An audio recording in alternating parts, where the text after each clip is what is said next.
सामाजिक राजनीतिक जीवन में उन युवाओं को जोड़ना जिनके बाबूजी पहले से मंत्री विधायक नहीं है, जो बहुत बड़े बाप के लड़के नहीं, उनको कोई सिखाने समझाने वाला नहीं है। आपको एक आंकड़ा दे देता हूँ, उसको याद रखिएगा।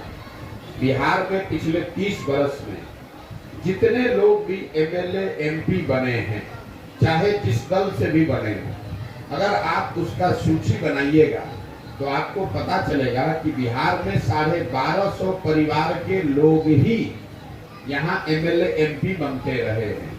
ऐसा नहीं है कि सिर्फ लालू जी के परिवार ही है, हर पंचायत में, हर ब्लॉक में, हर विधानसभा में। जैसे आप भाजपा का उदाहरण ले लीजिए, भाजपा के अभी अध्यक्ष हैं सम्राट चौधरी, इनके बाबूजी शकुनी चौधरी कांग्रेस में विधायक और मंत्री थे। जब लालू जी का दौर आया तो उसमें भी विधायक और मंत्री बने, जब नीतीश जी का दौर आया तो उसमें भी विधायक और मंत्री बन गए, जब मांझी जी मुख्यमंत्री बने तो उसमें भी विधायक और मंत्री बने। और अगर आज उनको लग रहा है कि भाजपा का दौर है तो भाजपा में भी उसी परिवार, उन्हीं के लड़के की जगह है। ये दिखाता है कि बिहार की राजनीति में कुछ परिवारों का कब्जा हो गया है। बिहार की आबादी है 13 करोड़, 3.5 करोड़ परिवार के लोग यहाँ रहते हैं, लेकिन ऐसा कैसे है कि एमएलए एमपी 1250 परिवार का ही आदमी बनेगा। उस व्यवस्था को तोड़ने के लिए ये मैं गांव-गांव लड़कों को संगठित कर रहा हूँ कि आप में अगर क्षमता है, जज्बा है, आप चुनाव लड़ सकते हैं तो आप आइए।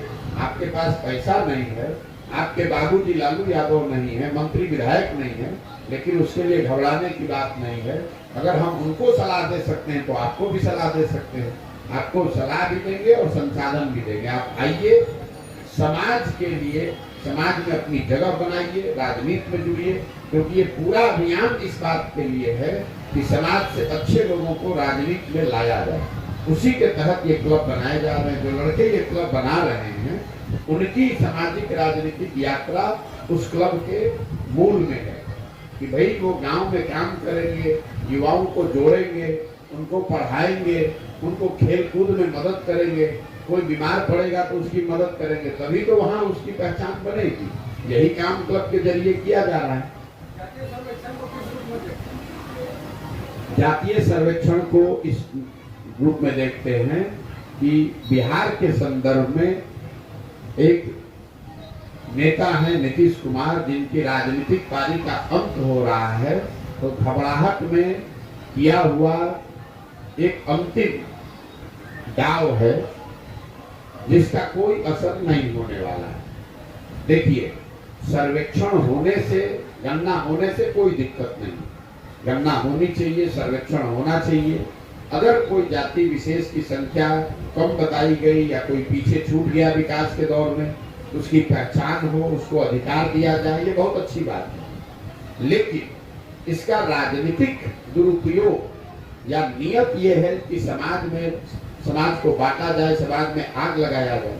आप दो सीधा सवाल नीतीश कुमार और लालू जी से पूछ लीजिए कि अगर जातीय सर्वेक्षण से ये इतना बड़ा क्रांतिकारी कदम है जिससे कि सबका भला हो सकता है, तो आपको ये समझ आने में 32 वर्ष क्यों लग गए?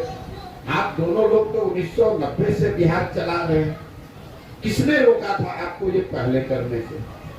दूसरी बात, अगर आज आपने सर्वेक्षण कर लिया, आज किया, मान लीजिए आपको 30 वर्ष के बाद आपका आंख खुला, सर्वेक्षण हो गया, तो जिन जातियों की संख्या ज्यादा निकल कर आई उनको भागीदारी, हिस्सेदारी देने की बात है, बिल्कुल दीजिए।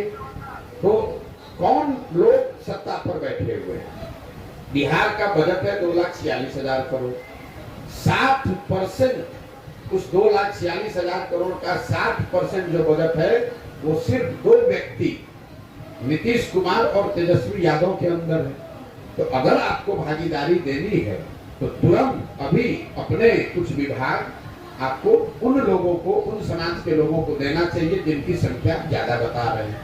अगर मुसलमान 18% है तो मुस्लिम समाज के 18% विधायक होने चाहिए, हैं 8%।